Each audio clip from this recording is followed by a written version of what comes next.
Hello student, welcome to my channel Sangam lecturer. Student, आज के इस वीडियो में हम सामाजिक विज्ञान 2023 के महत्वपूर्ण प्रश्न देखने वाले हैं। ठीक है, इसमें हम 15 सबसे महत्वपूर्ण प्रश्न देखेंगे। ठीक है, ये सारे प्रश्न अति लघु उत्तरीय प्रश्न हैं। ठीक है, टारगेट 90+। ठीक है, आपको याद रखना है ये बात। ये जो प्रश्न है ये बोर्ड परीक्षा में 100% पूछे जाते हैं। ठीक है, और ये आएंगे ये प्रश्न सारे, इसलिए वीडियो को आप पूरा लास्ट तक वॉच करें। ठीक है, वीडियो अच्छा लगे तो लाइक करें और चैनल पे नए हो तो सब्सक्राइब कर लें। ठीक है, चलिए हम अति लघु उत्तरीय प्रश्न पढ़ेंगे आज की इस वीडियो में। ठीक है, क्या पढ़ेंगे? अति लघु उत्तरीय प्रश्न। तो चलिए स्टार्ट करते हैं। प्रश्न नंबर 1 है, जैव और अजैव संसाधन क्या होता है? कुछ उदाहरण दीजिए। ठीक है, क्या है?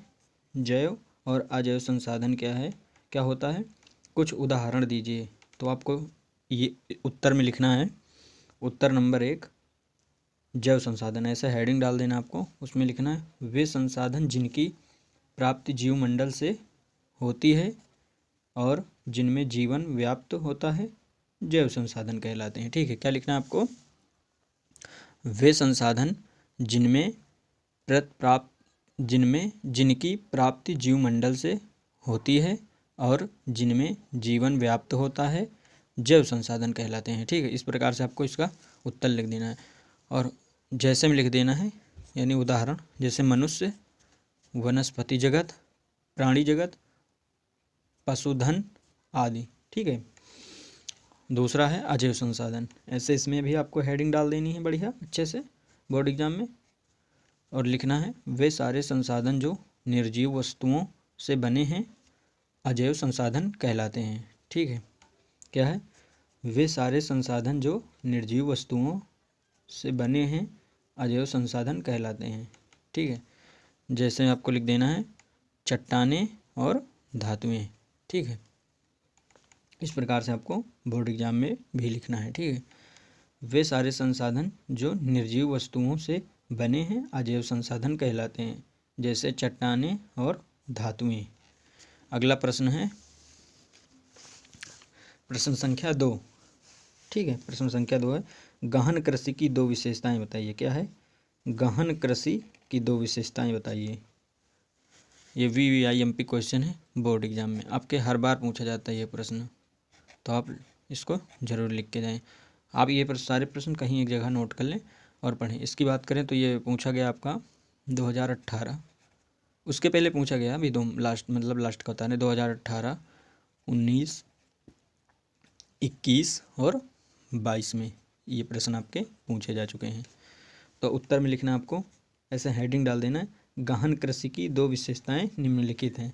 ठीक है, गहन कृषि की 2 विशेषताएं निम्नलिखित हैं। नंबर 1 है, अधिक उत्पादन के लिए अधिक मात्रा में रासायनिक खाद और सिंचाई का प्रयोग किया जाता है। ठीक है, अधिक उत्पाद के लिए अधिक मात्रा में रासायनिक खाद और सिंचाई का प्रयोग किया जाता है। ठीक है, नंबर 2 है आपका भूमि का आकार छोटा होने के कारण भूमि पर कई फसलें उगाई जाती हैं। ठीक है, भूमि का आकार छोटा होने के कारण भूमि पर कई फसलें उगाई जाती हैं। ठीक है, इस प्रकार आपको गहन खेती की 2 विशेषताएं में लिख देना है। प्रश्न संख्या अगला 3 है, ऊर्जा के परंपरागत स्रोत किसे कहते हैं? ठीक है, ऊर्जा के परंपरागत स्रोत किसे कहते हैं? भारत में खनिज तेल के दो क्षेत्रों के नाम दीजिए। ठीक है, ऊर्जा के परंपरागत स्रोत किसे कहते हैं? भारत में खनिज तेल के 2 स्रोतों के नाम दीजिए। ठीक है, इसका उत्तर हो जाएगा, उधर लिखा है मैंने। ठीक है, पेज को पलट रहे हैं, अभी आप इसका एक बार स्क्रीनशॉट ले लीजिए। ठीक है, फिर मैं उधर दिखा रहा हूँ आपको। ठीक है, चलिए आइए हम देखते हैं ऊर्जा के परंपरागत स्रोत किसे कहते हैं। उत्तर में लिखना है, ऊर्जा के वे स्रोत जिनका उपयोग प्राचीन काल से किया जा रहा है, ऊर्जा के परंपरागत स्रोत कहलाते हैं। क्या है? ऊर्जा के स्रोत किसे कहते हैं? ऊर्जा के वे स्रोत जिनका उपयोग प्राचीन काल से किया जा रहा है, ऊर्जा के परंपरागत स्रोत कहलाते हैं। ठीक है, इन स्रोतों में लकड़ी, कोयला, पेट्रोलियम, प्राकृतिक गैस तथा विद्युत आदि सम्मिलित हैं। क्या है? इन स्रोतों में लकड़ी, कोयला, पेट्रोलियम, प्राकृतिक गैस तथा विद्युत आदि सम्मिलित हैं। ठीक है, जैसे भारत में मुंबई, गुजरात और असम प्रमुख खनिज तेल क्षेत्र हैं। क्या है? भारत में मुंबई, गुजरात और असम प्रमुख खनिज तेल क्षेत्र हैं। ठीक है, आपको इस प्रकार से इसका उत्तर लिख देना है। गाइस, ये सारे प्रश्न बहुत इंपॉर्टेंट हैं, इसलिए मैंने इनको लिया है और बोर्ड में हो सकता है 100% हमारे हिसाब से पूछा जाए अब की बार भी। ठीक है, तो आप इनको ज़रूर रट के जाइएगा। ठीक है, आप इनको एक जगह पर नोट कर लीजिएगा।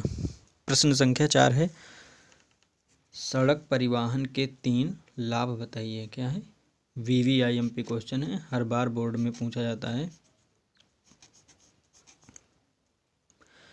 सड़क परिवहन के 3 लाभ बताइए। ठीक है, आपका हर बार टोटल पूछा गया अभी तक से 2011 से ये प्रश्न जो है अभी 2021 तक पूछा जा गया है। ठीक है, इसलिए आप सड़क परिवहन के 3 लाभ बताइए। तो उत्तर में लिखना है आपको, भारत विश्व के सर्वाधिक सड़क जाल वाले देशों में से एक है। भारत विश्व के सर्वाधिक सड़क जाल वाले देशों में से एक है। ठीक है, सड़क परिवहन के 3 प्रमुख गुण। नंबर 1 है, क्या है? सड़क परिवहन के 3 प्रमुख गुण।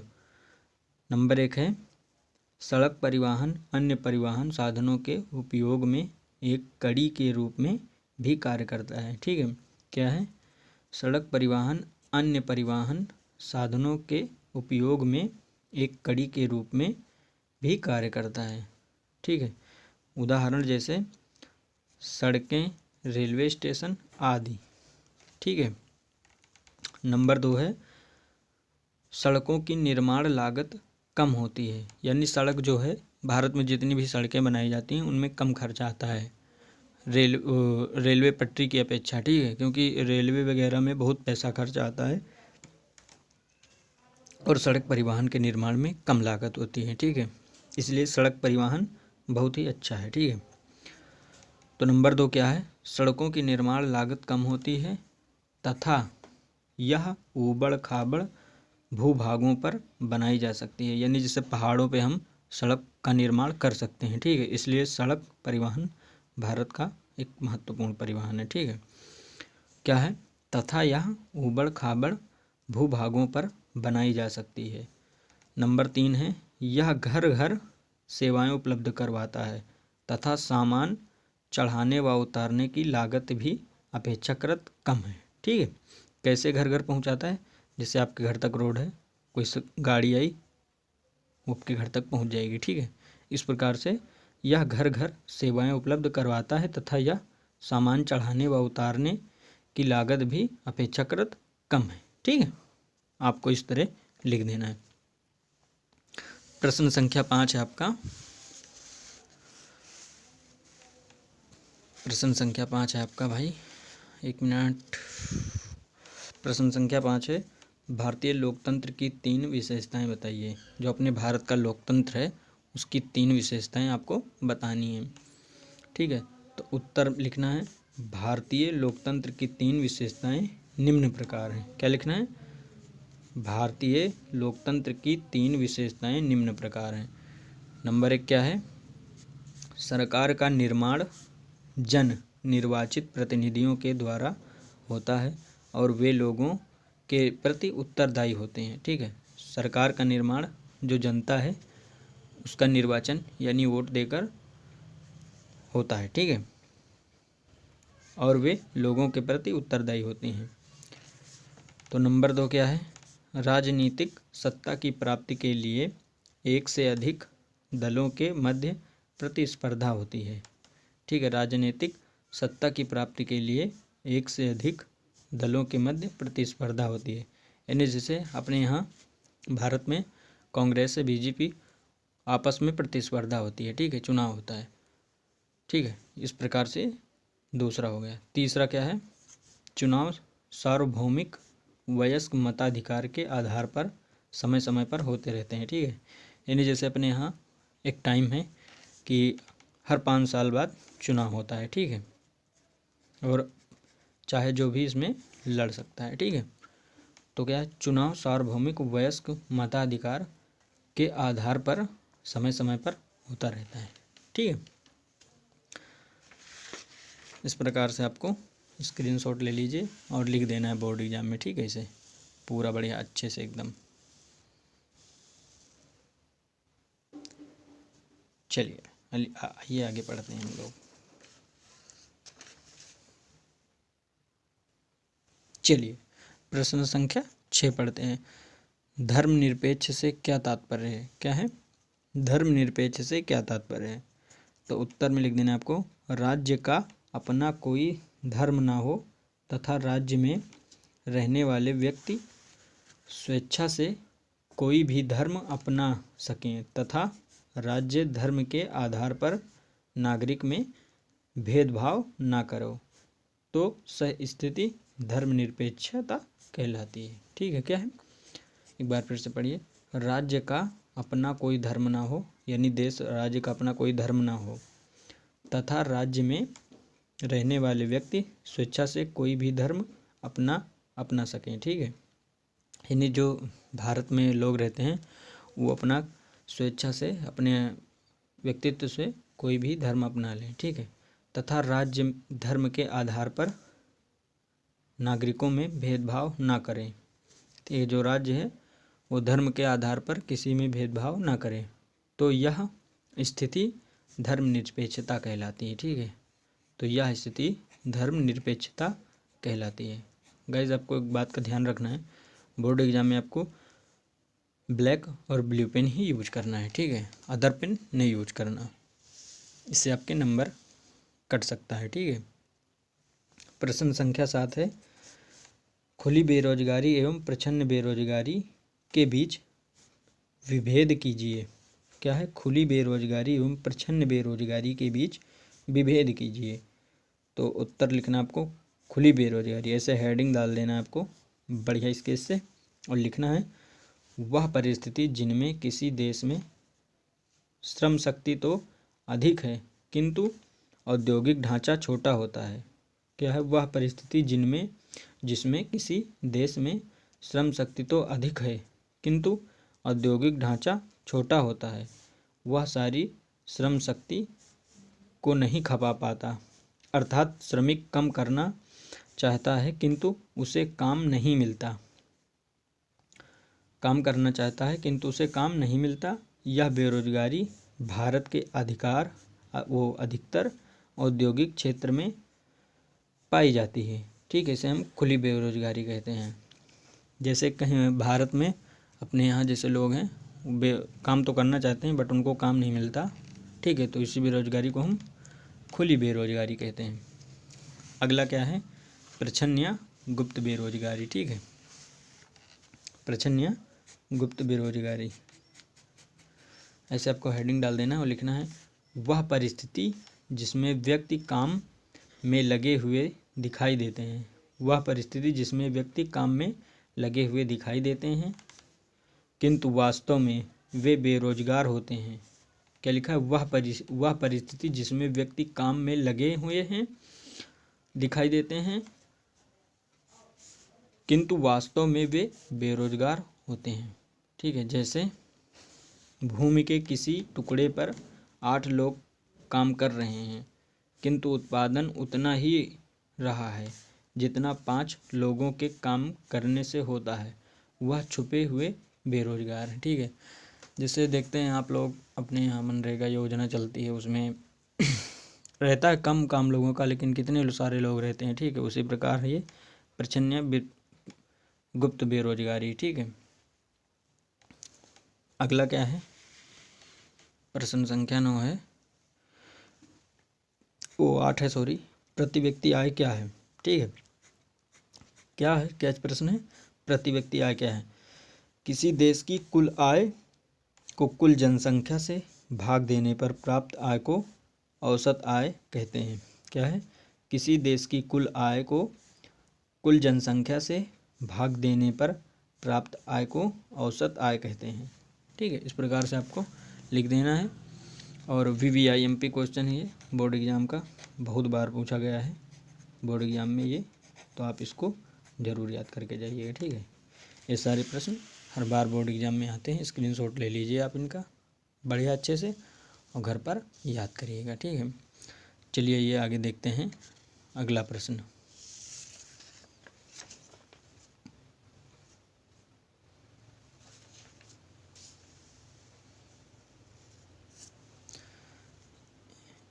इसे प्रत्युत्पत्ति आय कहते हैं। प्रश्न संख्या 9 है, निवेश किसे कहते हैं? ये VVIMP क्वेश्चन है बोर्ड एग्ज़ाम के लिए, आप इसे ज़रूर पढ़ के जाइएगा। ठीक है, परिसंपत्तियों जैसे भूमि, भवन, मशीन और अन्य उपकरणों की खरीद में व्यय की गई मुद्रा को निवेश कहते हैं। क्या है? परिसंपत्तियों जैसे भूमि, भवन, मशीन और अन्य उपकरणों की खरीद में व्यय की गई मुद्रा को निवेश कहते हैं। ठीक है, प्रश्न संख्या 10 है, विश्व व्यापार संगठन का उद्देश्य क्या था? जो अपना विश्व व्यापार संगठन बना था उसका उद्देश्य क्या था? ठीक है, तो उत्तर में लिख देना आपको। उत्तर नंबर 10 है, विश्व व्यापार संगठन का उद्देश्य अंतर्राष्ट्रीय व्यापार को उदार बनाना था। विश्व व्यापार संगठन का उद्देश्य अंतर्राष्ट्रीय व्यापार को उदार बनाना था। ठीक है, प्रश्न नंबर 11 है, भारत के 3 प्रसिद्ध अभ्रक राज्यों के नाम। VVIMP क्वेश्चन है, हर बार बोर्ड एग्जाम में इस तरह के प्रश्न आते हैं, इसलिए आप इनको नोट करके जरूर रखिएगा। ठीक है, क्या? अब भारत के 3 प्रसिद्ध अभ्रक राज्यों के नाम लिखिए। उत्तर में लिख देना है आपको का झारखंड, 2 बिहार, नंबर 3 तेलंगाना। ये 3 अभ्रक उत्पादक के राज्यों के नाम हैं। ठीक है, आप इनको नोट करके घर में पढ़िएगा। प्रश्न संख्या 12 है, 2 आधारभूत खनिज संसाधनों के नाम लिखिए। क्या है? 2 आधारभूत खनिज संसाधनों के नाम लिखिए। उत्तर में लिख देना आपको नंबर 1 कोयला, ये आधारभूत संसाधन है। नंबर 2 लौह अयस्क। ठीक है, आप इनको लिख दीजिएगा इस प्रकार से। और बोर्ड एग्जाम में इम्पोर्टेंट क्वेश्चंस आ रहे हैं, इनको एक जगह नोट कर लीजिएगा, जो कि हर बार पूछे जाते हैं। ठीक है, प्रश्न संख्या 13 क्या है, परिवहन के 5 संसाधनों के नाम बताइए। जो अपने यहाँ परिवहन है उनके 5 संसाधनों के नाम। नंबर 1 सड़क मार्ग, नंबर 2 रेल मार्ग, नंबर 3 पाइपलाइन, नंबर 4 जल मार्ग और नंबर 5 है वायु मार्ग। ठीक है, क्या है? नंबर 1 सड़क मार्ग, नंबर 2 रेल मार्ग, नंबर 3 पाइपलाइन, नंबर 4 जल मार्ग, नंबर 5 वायु मार्ग। ठीक है, आप इनको नोट कर लीजिए। चलिए अगला प्रश्न देखते हैं। प्रश्न संख्या 14, भारत के पूर्वी तट पर स्थित पत्तनों के नाम बताइए। क्या है? भारत के पूर्वी तट पर स्थित पत्तनों के नाम बताइए। तो नंबर 14 उत्तर है आपका। Number 1 Paradip, number 2 Chennai, number 3 Ennore और नंबर 4 तूतीकोरिन। ये आपका मानचित्र में भी दर्शाने के लिए आएगा। ठीक है, ये जो प्रश्न है आपका ये मानचित्र में भी दर्शाने के लिए आएगा। जैसे ये वाला प्रश्न आपका, ये भी अभ्रक उत्पादक राज्यों के नाम ऐसे कुछ पूछ लेगा। ठीक है, खनिज उत्पादक राज्यों के नाम दर्शाइए, ऐसे कुछ पूछ लेगा। ठीक है, प्रश्न संख्या 15 है, रबड़ का सर्वाधिक उत्पादक राज्य कौन सा है? क्या है? 15 रबड़ का सर्वाधिक उत्पादक राज्य कौन सा है? तो आपको उत्तर में लिख देना है रबड़ का सर्वाधिक उत्पादक राज्य, यानी सबसे ज़्यादा जो उत्पादन करता है वो राज्य अपना केरल है। क्या है? रबड़ का सर्वाधिक उत्पादक राज्य केरल है। ठीक है, आपको इस प्रकार से पूरा 15 क्वेश्चन पढ़ा दिया गया अतिलोकोत्तरीय प्रश्न का। वीडियो पसंद आया हो तो वीडियो को लाइक करना, चैनल पे नए हो तो सब्सक्राइब कर लेना और इन प्रश्नों को आप एक जगह बढ़िया नोट कर लेना। ठीक है, ताकि आप बोर्ड एग्जाम में अच्छा से अच्छा मार्क स्कोर कर सकें। वीडियो पसंद आया हो तो लाइक कर दीजिएगा, चैनल पे नए हो तो सब्सक्राइब कर लेना। फिर मिलेंगे किसी नेक्स्ट वीडियो में। Thank you student.